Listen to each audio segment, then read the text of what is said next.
Baik, Assalamualaikum warahmatullahi wabarakatuh. Perkenalkan, nama saya Indah Puspitasari. Saya dari kelas TI 4410 dengan NIM 120120430. Di sini saya akan menjelaskan satu studi kasus yang akan diselesaikan menggunakan metode Big M.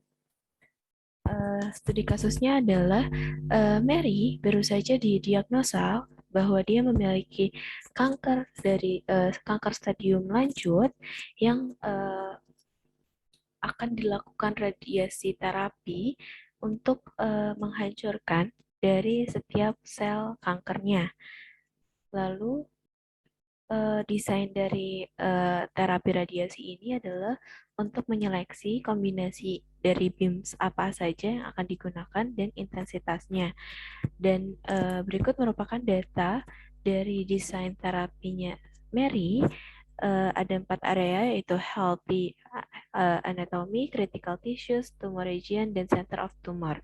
Lalu ada beam 1 dan beam 2-nya. Lalu ada average dosage-nya dan untuk diminimasikan. Selanjutnya kita akan masuk ke dalam formulasi yang menggunakan programming linear programming model, yaitu dengan variabel keputusannya adalah X1 untuk beam 1, X2 untuk beam 2 dalam satuan kilorats.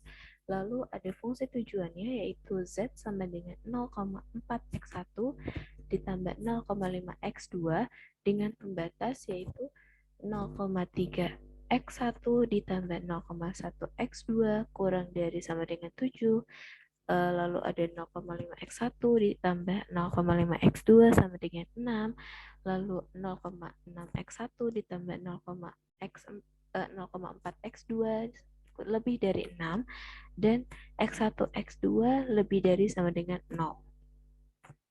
Selanjutnya kita akan bentuk menjadi bentuk standar dengan fungsi tujuan Z sama dengan 0,4 X1 ditambah 0,5 X2 ditambah 0x3 dan ditambah 0x4.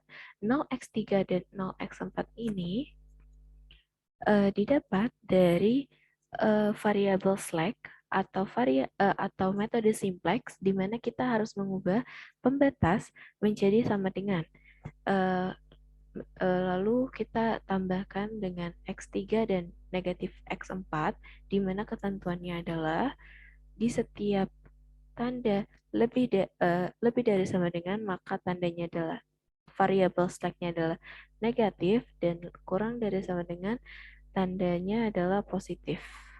Begitu. Dan X1, X2, X3, X4 lebih dari 0.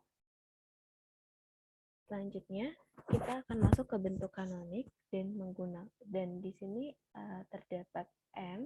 Jika dilihat, ini merupakan metode Big M, di mana Big M ini dilakukan ketika setiap pembatas memiliki tanda yang berbeda seperti tadi, yaitu ada kurang dari sama dengan, dan lebih dari sama dengan. Maka variabel artificial ini ditambahkan di pembatasnya dan koefisien pada fungsi tujuan adalah M. Lalu X1, X2, X3, X4, X5, X6 lebih dari sama dengan 0. Selanjutnya, kita akan masuk ke iterasi 1, di mana ini adalah tabel dari persamaan pertama atau SPL pertama, yaitu dengan basisnya adalah X3, X5, X6, lalu ada X1 sampai X6 ini adalah fungsi tujuan dengan C-nya adalah koefisien dari fungsi tujuan, lalu ada konstanta di mana dia adalah angka di sebelah atau konstanta yang terdapat di pembatas, dan CB ini adalah koefisien dari basisnya. Lalu ada pula baris C yang dihitung dengan perkalian matriks dari C dikurangi perkalian matriks CB dan setiap kolom. Artinya, misalnya adalah matriks 0,m, m dikali matriks 0,3, 0,5, dan 0,6. Maka dihasilkan 0,4 negatif 1,1 M. Seperti itu. Lalu selanjutnya kita akan mencari baris acuan untuk menentukan apakah kolom mana yang lebih besar dan apakah itu sudah sesuai dengan tujuan kita. Kita akan menentukan dan ternyata yang paling besar adalah di kolom pertama. Dan untuk baris ketiga ini didapat dari rasio yang kita hitung dengan membagi konstanta atau 7 dibagi setiap kolomnya.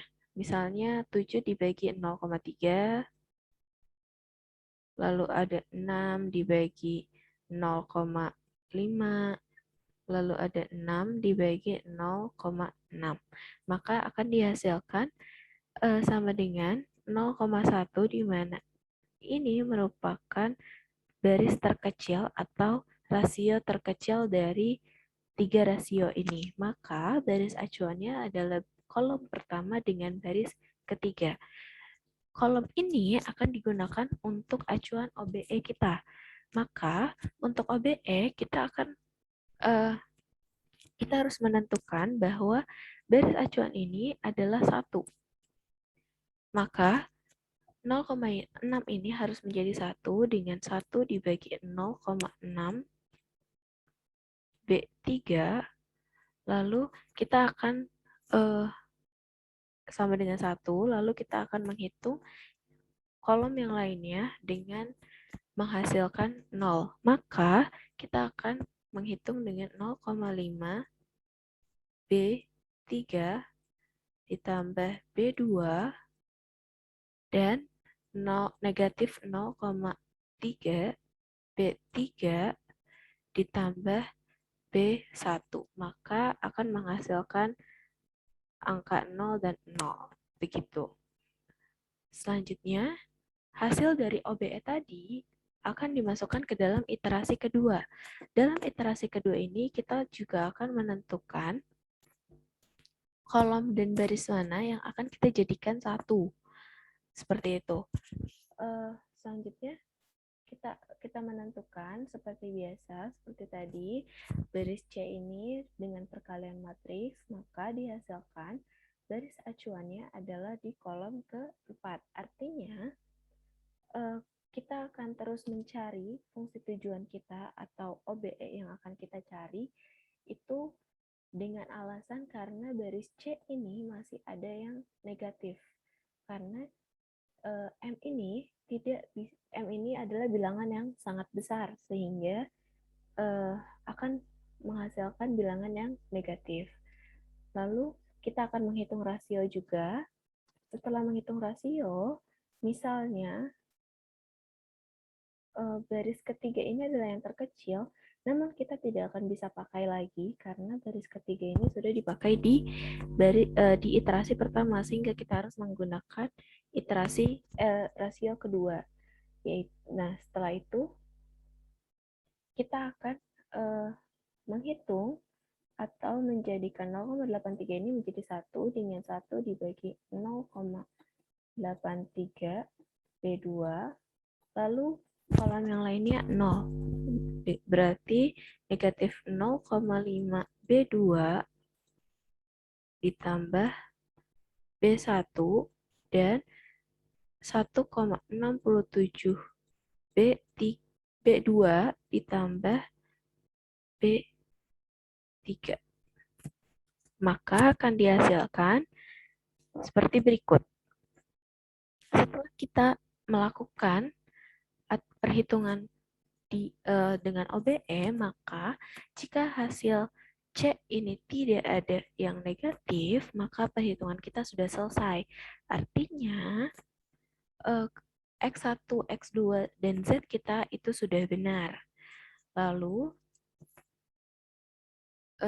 kita akan memberikan kesimpulan bahwa X1 kita adalah 12, X2 kita adalah 0, dan Z kita adalah 4,8. Begitu.